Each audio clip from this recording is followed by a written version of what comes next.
Bonjour, on est présentement, mon nom est François Cloutier, je suis contremaître au bâtiment et aux infrastructures à la ville de Saint-Raymond. Je suis avec M. Jean-Claude Paquette, qui est le directeur des incendies à Saint-Raymond. On est ici pour vous faire une petite tournée de la nouvelle caserne qu'on vient d'inaugurer le 24 septembre. Donc, on va vous présenter un petit peu les lieux pour vous pourrez apprécier cette belle bâtisse. Donc ici, on est dans le hall d'entrée principal. Donc, vous savez, c'est au 103 de la Grande Ligne, donc au pied de la côte de la Grande Ligne, la nouvelle caserne. Donc ici, on a une entrée principale par la Grande Ligne et on a l'entrée qui deviendra, c'est vraiment plus l'entrée des employés et des pompiers. C'est l'entrée par l'arrière du côté de chez Corbeau Publicité. À l'entrée, on a mis les anciens directeurs comme Marc-André Pelletier, Gaston Baribeau, Jean-Louis Jobin. Et après ça, il y a une photo de... Ça doit dater des années, 50, 60, de l'hôtel de ville avec les anciens treuils de pompiers, puis tous les anciens pompiers, comme Lucien Leboeuf, Maurice Paquette, Sandre Jobin, qui était à pompier dans ce temps-là. Il y avait M.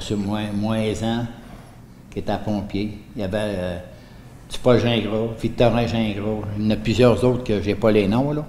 Mais la photo est là. Après ça, il y a les photos du festival que les pompiers ont gagné aussi, 92, 91. Et puis ils sont dans le passage site avec les trophées à ma gauche, qui sont là. Fait que, à l'autre bout, là, je vais laisser la parole à François. Ici, dans le fond, c'est le couloir pour aller dans les bureaux. On a 4 bureaux qui sont aménagés ici. On a un bureau pour les officiers.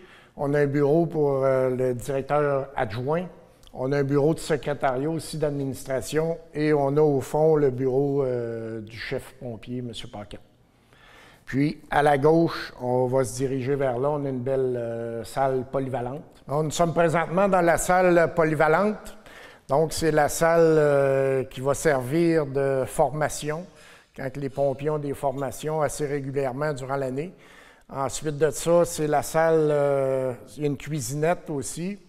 Puis ici, c'est aménagé pour, dans le futur, avoir des lits.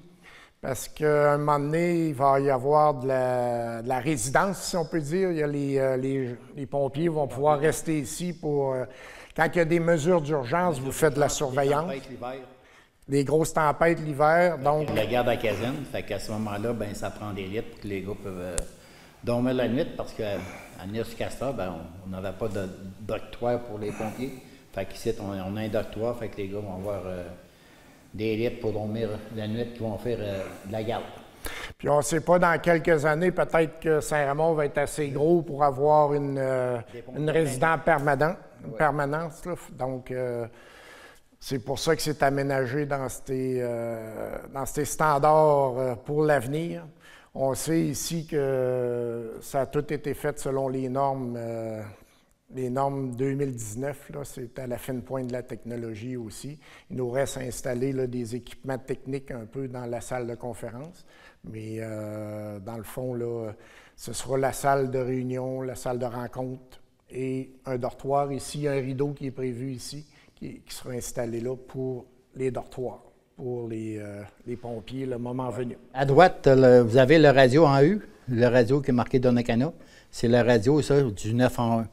Quand on parle au 911 ou que le 911 a affaire à nous appeler, c'est ce radio-là.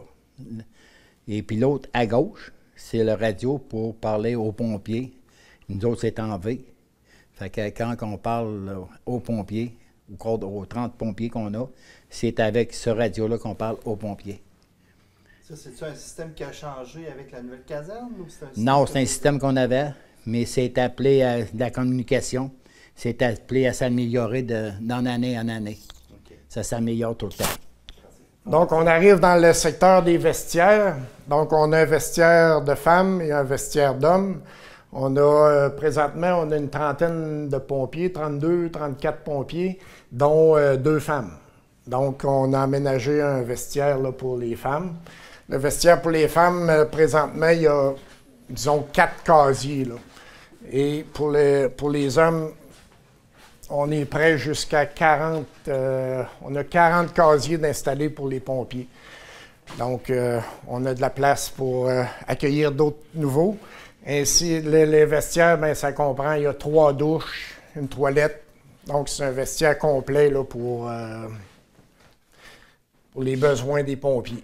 Donc, c'est ça, c'est des vestiaires qui sont bien adaptés là, aux besoins d'aujourd'hui. Chaque pompier a son propre casier.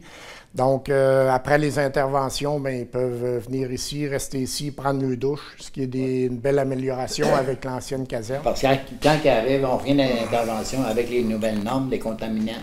À ce temps, les pompiers n'auront pas le choix de s'emmener du linge, mettre dans le casier propre, c'est ce qu'on peut dire, et puis prendre une douche avant de partir. En plein ça. Les normes de santé et sécurité, on va le voir tantôt un petit peu plus sur le côté avec les habits de combat.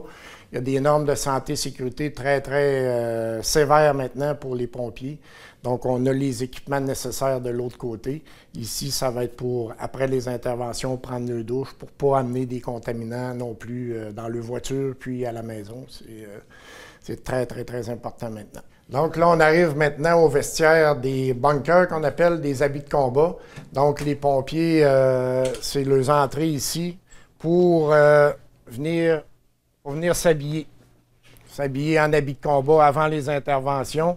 C'est leur vestiaire. Vestiaire avec le nom de chaque pompier sur le vestiaire. Ils ont chacun le casier, tout personnalisé. Les effets personnels peuvent rester ici aussi. Ça, c'est un vestiaire qui est aussi à la fine pointe de la technologie là, par rapport au système de ventilation. La ventilation ici est très, très forte, qu'il n'y ait pas d'odeur et de contaminants dans l'air, dans le fond. Ça fait le tour pour l'instant. Vous parlez de décontaminer les habits, c'est où que ça se fait? Ça se fait juste à côté, là, on arrive là. Ouais. Oui, il y a un autre local à côté. Parfait. On continue. Donc ici, après le vestiaire des habits de combat, on tombe vraiment dans la caserne. Donc, lors des interventions, ils s'habillent de ce côté-là, puis ils traversent tout de suite ici, dans la caserne. Au retour de leurs interventions, là, ici, ils doivent se diriger vers la salle de lavage, la salle de décontamination. C'est une salle, ça, qui est aussi faite spécialement à la fine pointe pour décontaminer en tout temps les habits. Dans le fond, les pompiers arrivent avec leurs habits après une intervention, ils s'en viennent ici, ils déposent leurs habits de combat dans des sacs hermétiques jusqu'à temps qu'il y ait une personne qui va être attitrée à laver tous les habits de combat après chaque intervention. C'est maintenant des normes de santé et sécurité très, très rigoureuses qu'on doit respecter. On a fait l'achat d'une belle laveuse là, spécialement faite pour les habits de combat, justement. Donc, après chaque intervention, c'est un gros avantage. Anciennement, il fallait les envoyer chez le nettoyeur à l'extérieur. Donc, maintenant, on est autonome à ce point-là. Tantôt, on va voir à l'autre bout, on a 2 gros séchoirs aussi pour... une fois qu'ils sont lavés, là, on a un séchoir pour les faire sécher naturellement. On a un séchoir pour les habits et on a un séchoir pour les boyaux aussi. La ventilation ici est contraire à la ventilation de la caserne parce que c'est l'appartement de décontamination. Ça ne peut pas être la même ventilation. Ici, dans le fond, ce qu'on veut dire, c'est que les systèmes de ventilation sont complètement indépendants. Celui-là, ici, là, on est tout le temps en pression négative. Donc, l'air est complètement évacué en tout temps. Il y a quelqu'un qui est attitré à venir laver ça à Oui, il y a quelqu'un qui est attitré à venir laver les habits de combat. Après chaque... qui est habillé que la personne va pouvoir mettre un tablier, mettre un masque, des lunettes pour laver les habits de combat. OK. Ouais. Ça, c'est nouveau, ça? Oui, c'est nouveau, ça. C'est nouveau? OK. C'est nouveau, ce sont les normes gouvernementales. OK. Donc maintenant, on rentre dans la salle APRIA qu'on appelle. La salle APRIA, c'est la salle où on va tout procéder au nettoyage aussi après chaque intervention des masques. Ça, ici, c'est l'appareil pour remplir les bonbonnes d'air, qui est sécuritaire. Ça, le gars, il met les 3 bonbonnes, il les collecte. Un coup qu'ils sont collectés, il faut qu'il ferme la porte. La porte est barrée. Après ça, il met sa valve, les valves, pour qu'ils se remplissent tranquillement. L'oxygène sont ici dans les bonbonnes, c'est des bonbonnes de 6000 litres. OK. Il y en a 4 qu'on peut remplir. À cette heure, on est autonome. Puis un pompier peut faire combien avec sa bonbonne? Combien de temps? Ah, ben ça dépend. Comment qu'on sert comment qu'il y a d'intervention et puis comment que les pompiers se servent des appareils respiratoires, si vous voulez. Un appareil respiratoire, quand un pompier a travaillé, environ 15 minutes, c'est pas mal le maximum qu'il peut faire avec une bonbonne. Fait qu'à ce moment-là, il faut qu'il change. Il reprend une autre bonbonne de même. Mais pour travailler avec, quand il travaille avec ça, il a plus son équipement de pompier, ben il commence à avoir une affaire quasiment de 80 livres sur le dos à supporter. Fait que, c'est une bonbonne par pompier? Oui, une bonbonne par pompier. OK. Bonbonne par pompier, puis après ça, ben là, mettons, quand il a travaillé environ 20 à 30 minutes, ben ça, il prend une période de repos pour se reposer pour revenir au travail, recommencer à travailler. Est-ce que c'est eux autres qui s'occupent du remplissage de leurs bonbonnes? C'est des pompiers attitrés OK. au remplissage parce qu'il y a un contrôle, si vous voulez, sur les bonbonnes qui sont numérotées. Chaque bonbonne est en étant numérotée, bien là, ils ont un livre qui rentre le numéro de la bonbonne dans le livre, puis on sait après ça quand la bonbonne a été remplie. OK. Pour avoir un registre de ça. Ici, tu as le rack à boyaux. Les boyaux, quand on a une intervention que les gars, il faut qu'ils rechargent les camions de boyaux, il y a un rack à boyaux là. Qui est juste en arrière du camion. Après ça, si tu continues à côté, là-bas, tu as la salle électrique, la chambre électrique. Ah, on va commencer OK. Ici, tu as la salle de rangement numéro 1. Rangement, ça, c'est le frigidaire, les caisses d'eau, les couches pour le déversement et puis les sacs d'absorbant pour déversement de gaz quand il y a un accident, bien d'huile, si vous voulez, quand qui nous demande pour un accident, on amène tout le temps ça, ou un déversement. À côté, tu as le rangement 2. Le rangement 2, ça, c'est le sauvetage en route. Il y a les soudes de skidoo, les bottes, les casses. Il y a les habits, mettons, que les gars mettent, si tu veux, les pantalons qu'ils mettent pour quand il y a une inondation le printemps, il faut qu'ils aillent faire du sauvetage aux résidences. Après ça, tu as les GPS pour aller en recherche. Et puis les téléphones satellites qui sont là, sont entreposés là. L'autre côté, la dernière porte, c'est la chambre électrique qui est là. Tout le système, l'entrée électrique est là. À noter par rapport à l'entrée électrique, là, ici, la bâtisse est munie d'une génératrice. Une génératrice de, je pense, 750 kilowatts. Donc, c'est bon pour fournir la bâtisse au complet. Donc, s'il manque d'électricité, la bâtisse ici est complètement autonome. Il va y avoir de l'électricité en tout temps. Là, c'est une grosse génératrice au diesel. C'est immense, elle est à l'extérieur. Donc, la bâtisse ici est complètement autonome. Parce qu'une bâtisse comme la caserne des pompiers, ici, là, ce qui est important de mentionner, c'est que c'est fait selon des normes. Il y a des normes de construction normales pour du résidentiel, pour de l'industriel, mais une caserne, c'est encore plus, c'est à peu près 2 fois les normes. Donc, Une caserne, en théorie, s'il y avait un gros sinistre, c'est supposé être la dernière bâtisse dans une ville qui tombe. Donc, c'est fait selon des normes très sévères et très avancées, si on peut dire. Dans le fond, ici, la caserne, on a maintenant 6 portes, ce qui fait un petit peu différent avec anciennement, on avait, pour vous donner une idée, 2 portes de garage. Là, maintenant, on a 6 portes de garage. Donc, ça permet d'entrer tous nos camions. Tous les camions, vous n'avez combien exactement de camions? Bien, camions? au-dessus, on avait un système qui était entreposé sur la Côte-Joyeuse, en arrière de l'ancienne mairie. Oui. On avait 2 Zodiacs qui étaient entreposés dans le garage égaux de la maison des fermières. La maison des fermières. Après ça, on avait 2 portes qu'on va appris du côté des travaux publics pour entreposer des trucks. On avait deux trucks. On avait la mini-pompe qui était là. Et puis on avait le truck de produits de déversement qui était là aussi. Puis on avait 4 trucks du côté du service incendie. Fait qu'on avait du stock éparpillé un peu partout, là. Fait que là, on s'en donnait la chance en rebâtissant une caserne, quand la ville a décidé de rebâtir la caserne, ça donnait la chance de rassembler tout le matériel à la même place. Vous pourriez peut-être nous parler du garage, pas du garage, mais du trailer qui nous est fourni par la MRC. La MRC, oui.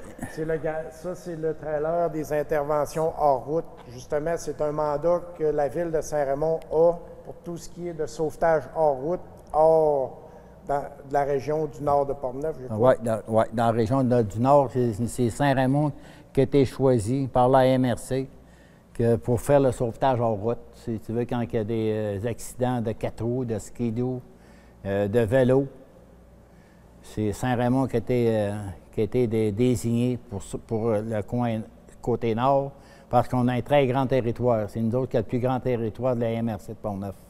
Qu'est-ce qu'il y a à l'intérieur? À l'intérieur du trailer, il y a un skidoo. Présentement, c'est un 4 roues qu'il y a, avec un traîneau de secours. Il y a des planches dorsales, des colliers, il y a différents matériels, si tu veux, pour faire du sauvetage. Quand on va, comme si tu veux, dans les trails de vélo, bien là, si tu veux, un trailer, un traîneau de secours ne passe pas. Okay. C'est trop étroit. Fait que là, ça prend, c'est comme juste une roue, si tu veux, là. Et puis mettre la civière là-dessus, il y a une plateforme, mettre la civière là-dessus, c'est bien étroit, c'est à peu près environ 24 pouces de large, ça. C'est juste pour que la planche dorsale puisse passer d'entrée, parce que les trails de vélo de montagne, bien, sont pas aussi larges que les trails de skidoo puis de 4 roues. Là, il y a un camion Un camion qui attache le trailer, là. Le camion qui est juste en avant, c'est lui qui part avec le trailer, c'est le 905. Il fait juste ça ou il peut faire d'autres? Non, il part, lui, si on a une intervention d'un rang, si tu veux, il y a des pompes portatives dedans. Okay.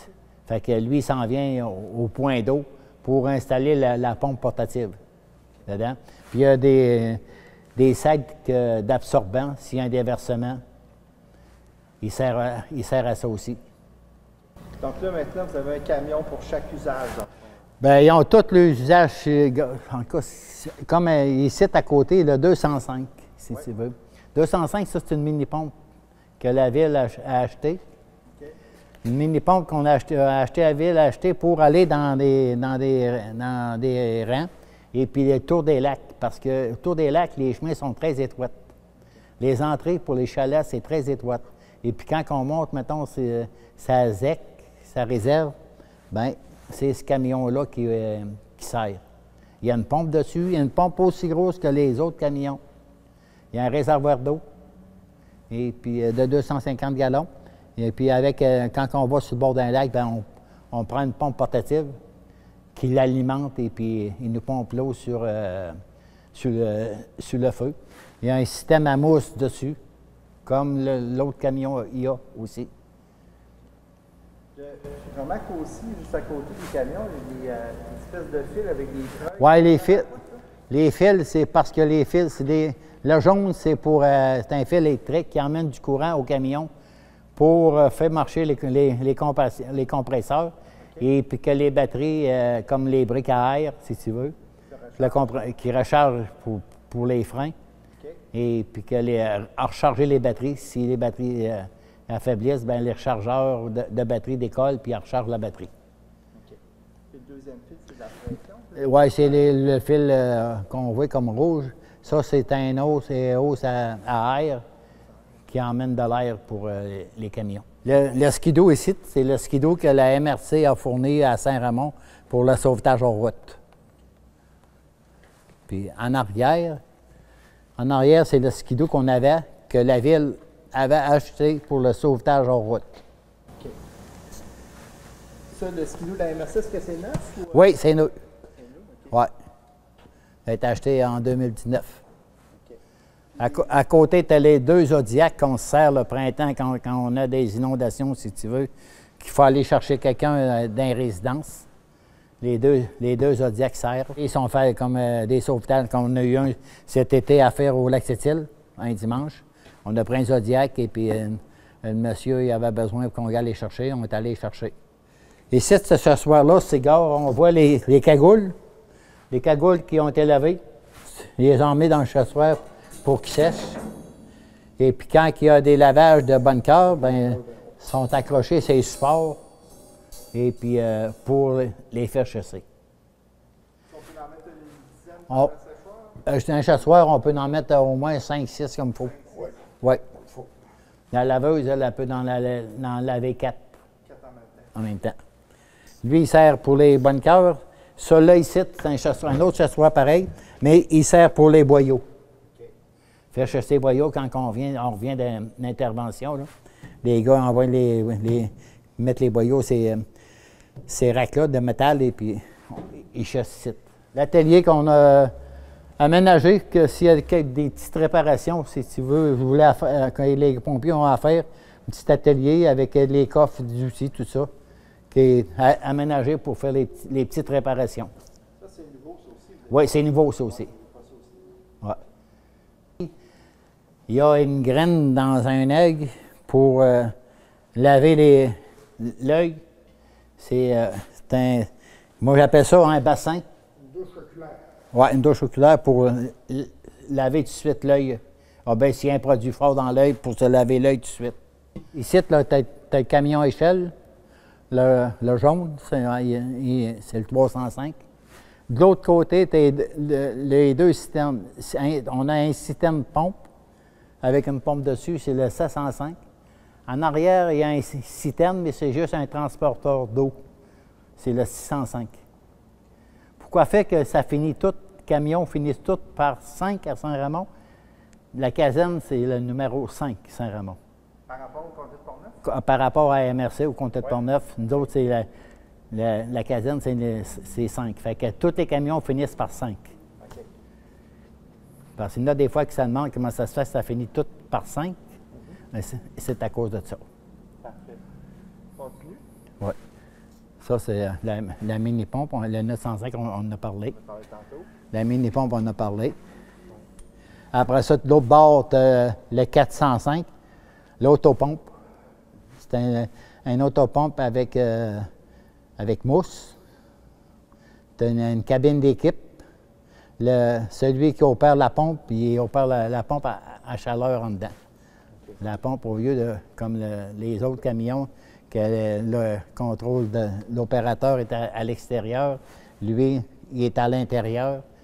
Il y a des casques d'écoute que s'il arrive un officier qui donne un commandement pour que l'opérateur comprenne que c'est que l'officier va avoir. Comme un poste de contrôle. Oui. Ouais. L'autre côté, tu as le SWAT qu'on appelle, le 1005. Ça, c'est le poste de commandement. OK. Le poste de commandement, lui, est équipé de radio pour communiquer avec le 911. Radio communiquer avec les pompiers. Là-dedans, tu as des trousses de premiers soins. Que si un pompier se blesse à une intervention, il peut recevoir les premiers soins là. Après ça, on a un kit aussi, il faut mentionner. On a un kit pour les animaux, d'appareils respiratoires avec les masses. OK. En Eradate, on a sauvé 2 chats. OK, c'est bon. Il y a des chats qui étaient dans des interventions. Et puis quand les pompiers les ont sortis, les chats avaient pas mal de misère à respirer. Même, je pensais à des bouts qui... On ne peut pas les réchapper. Mais non. Il y a un pompier qui s'en est occupé. Il a mis des masses pour l'oxygène. Et puis, le chat, à un moment donné, s'est mis à respirer, puis il est revenu. Bon, nous sommes dans la caserne également. On peut voir qu'il y a une passerelle. Donc, il y a une grande passerelle là, au deuxième ici pour tout ce qui est du rangement. Donc, le rangement des équipements, des gyrophores, tous les équipements nécessaires aux pompiers. On a tout un bel espace de rangement au deuxième étage sous forme de passerelle. Donc, pour terminer, on a fait une petite tournée de notre caserne. Donc, on peut voir c'est une bâtisse qui est à la fine pointe de la technologie. Ça a été bâti selon des normes très strictes. Donc, nous en sommes très fiers. Pour vous donner une idée, cette bâtisse-là a 12 755 pieds carrés, qui représentent 6 portes de garage ainsi que les espaces à bureaux. Et la question de chiffres, ça a coûté dans les alentours de 4,3 millions et nous avons été subventionnés pour un montant d'environ 2,4 millions total. Donc, nous sommes fiers de cette bâtisse-là pour le coût pour chaque citoyen est très respectable.